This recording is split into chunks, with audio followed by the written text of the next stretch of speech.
If you think tomatoes are tricky, but you still want to try, then tune in because we've got the secrets to growing perfect tomatoes. First up, let's talk about location. Tomatoes love sun, so pick a spot in your garden that gets at least 6 to 8 hours of sunlight daily. Think of them as sunbathing divas. Next, soil is key.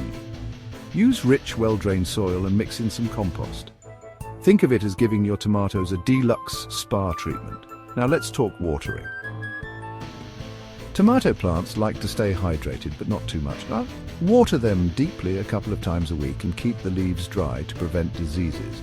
And don't forget, support. Stake or cage your plants to keep them standing tall. It's like giving them a sturdy pair of shoes. Finally, visit 360 Farms for the best fresh tomatoes around. Check us out at 801 West Highland Avenue, Albany, Georgia 31701. Happy gardening!